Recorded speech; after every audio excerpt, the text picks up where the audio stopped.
Buenos días, tengan todos ustedes, o noches, o tardes. En el momento que usted entra a este programa que se llama Nuevo Día de la Nueva Evangelización, con la nueva vía o tercera vía del Espíritu Santo, hoy celebramos dos grandes personajes en la historia de la teología de la iglesia, que también se llaman padres capadocios, porque ellos, aunque pertenecían a la iglesia griega, no se trata simplemente de una visión en la que la iglesia occidental y oriental, que es como estamos viviendo el día de hoy, más bien en aquel tiempo era una sola cristiandad, el este y el occidente. Entonces los padres capadocios se llaman así porque se trata de San Basilio y de San Gregorio Nisanzo. Pero antes de los santos correspondientes al día de hoy, 2 de enero, quiero recordarles que la palabra litúrgica de Dios en este tiempo de Navidad, es decir, de revelación plena de la palabra toda de Dios, con la más simple y llana palabra, que es el verso más breve de toda la Biblia, es primera carta de Juan, capítulo 4, verso 4, Dios es amor. Sin embargo, vamos a ver cómo en todos los días la iglesia que celebra la Santa Misa se nos dan estas lecturas de las cartas de San Juan, esta visión de los escritos juánicos, incluyendo el Evangelio y especialmente el prólogo del Evangelio de Juan. Nosotros redescubrimos que la verdad es Jesucristo, que Jesucristo es el amor que el Padre nos ha tenido y que si de veras nosotros conocemos a Dios, tenemos que amarnos unos a otros. ¿Cómo podemos decir que amamos a Dios que no vemos, sino amamos al hermano que está entre nosotros y que sí vemos? Escuchemos entonces las lecturas bíblicas y litúrgicas. Recuerde que les he hablado antes que la palabra toda de Dios tiene 7 formas. Primera palabra es la palabra creacional o poderosa de Dios, que se deja ver en todas sus obras, ya que San Pablo dice en la carta a los romanos, por las huellas podemos conocer al Creador. Con la razón humana, con solo el uso de la razón, podemos comprender que hay alguien detrás de estas obras maravillosas que llamamos el universo. La segunda palabra de Dios es la tradición, es decir, a través de padres e hijos y a las nuevas generaciones se transmite de viva voz el mensaje de salvación que el Señor ha venido a establecer como Dabar, aquel en el que hace combinar su palabra y sus obras a la vez. En Dios no hay distinción conceptual o entre lo que es la idea y lo que son las obras, o entre el hablar de Dios y su obrar. Para Dios, cuando Él habla, suceden cosas. Háganse la luz y la luz comenzó a existir. Háganse los árboles, los bosques, y no les quedó otra más que comenzar a ser, a existir. Por eso en Dios no hay distinción entre concepto o palabra y sus obras. Cada vez que el Señor pronuncia palabra, sucede una obra de Dios, una acción. Hoy pues escuchemos lo que nos dice esta palabra de Dios de la primera carta de Juan 2, 22 al 28. Y el Evangelio de Juan 19 al 28. De una vez les adelanto el nexo que existe entre una lectura, la primera carta de Juan, y el Evangelio de hoy, Juan 1, 19 al 28. ¿Y en qué lo resumo? En lo que después, a lo largo de los siglos, los padres capadocios o padres de la iglesia, como son Basilio y Gregorio Nacianciano, como muchos más, establecieron con el lenguaje griego conceptos que en realidad no eran una innovación así por así, una simple novedad, sino que era una innovación fundada en la tradición.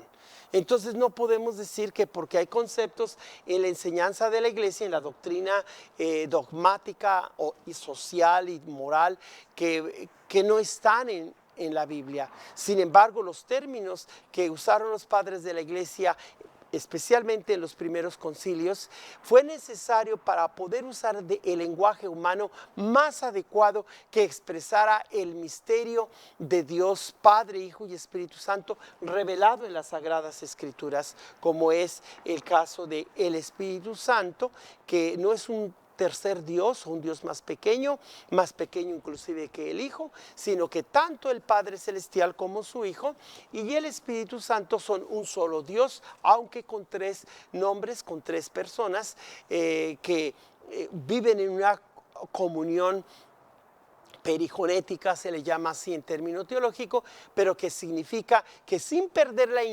identidad de cada uno como persona o individuo, comparten una misma esencia de la divinidad a la cual es propio toda honra, adoración y gloria.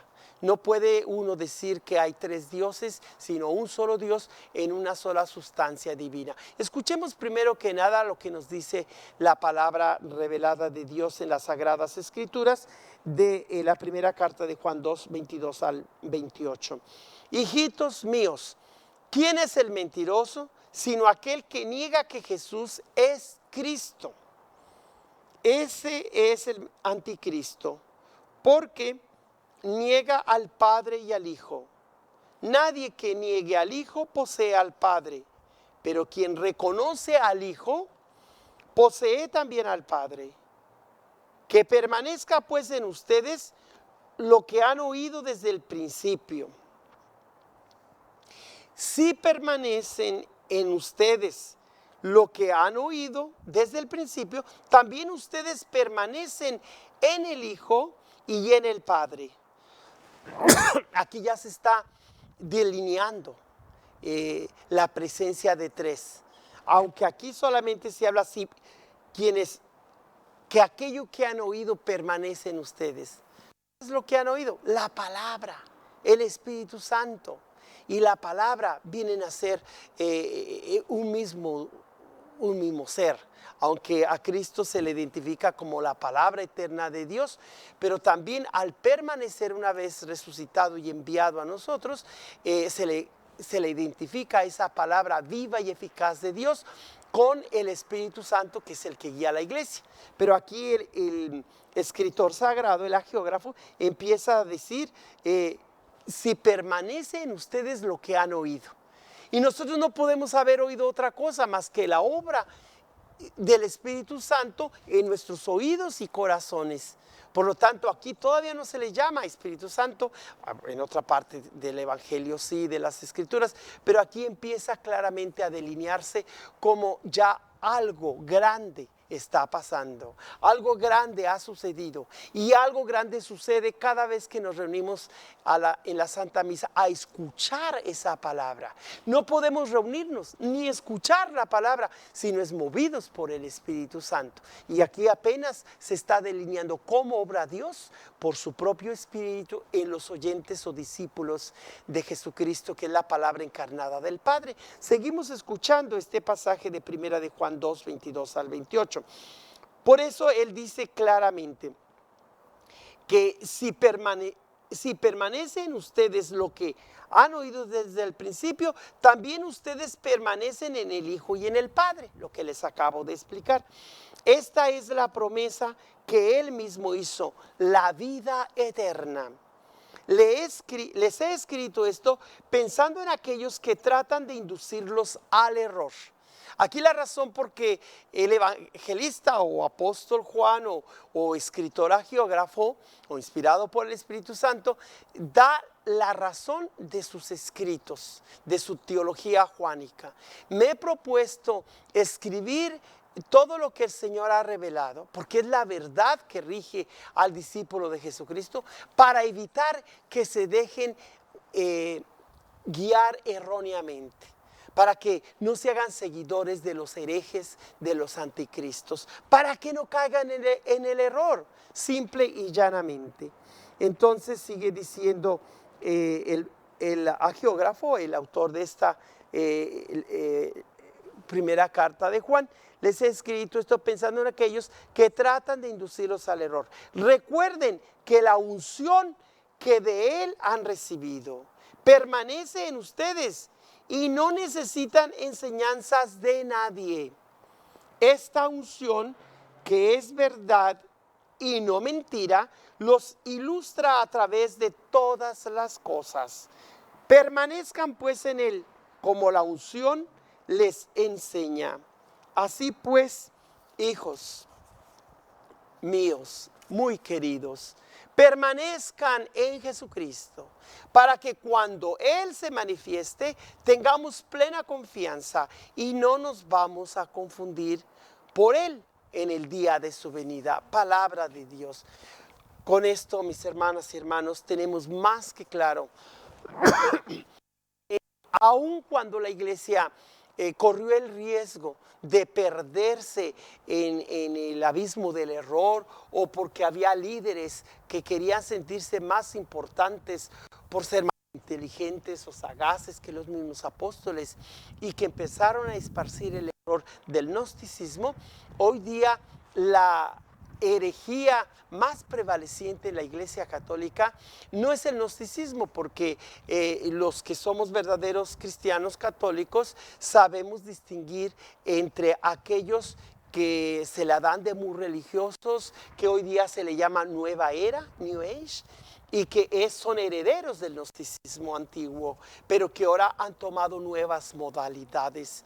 Pero hoy la herejía más perniciosa que se da en muchos círculos católicos se llama jansenismo, de un sacerdote que fue condenado no hace mucho, hace un par de siglos apenas, comparado con toda la edad que tiene la iglesia, más de 20 siglos, estamos en el siglo XXI, pero apenas hace 2 años, en 1700, existió un, no sé si era francés, tengo entendido, ex jesuita o como quiera que sea, este sacerdote Jansen se apellidaba, no recuerdo su primer nombre, empezó a decir que todo lo de este mundo está perverso, que hay que hacer demasiados piadosos, que todo lo que no tenga que ver solo con el alma es simplemente una tentación diabólica, que el mundo está totalmente pervertido, y por lo tanto le exageró este hombre, de tal manera que hay muchas personas en la Iglesia Católica que utilizar demasiado lo espiritual, la divinidad de Cristo, ignoran y critican a aquellos sacerdotes o aquella parte de la enseñanza de la Iglesia que tiene que ver con el cuerpo humano. Nosotros tenemos que reconocer que no somos personas fieles a toda la doctrina de la iglesia si negamos la importancia del cuerpo, como nos lo hizo saber en su doctrina de teología del cuerpo su santidad San Juan Pablo II. Pero también tenemos que reconocer que el Papa actual, su santidad Francisco, ha sido criticado como si fuera un comunista o un izquierdista o una persona demasiado liberal.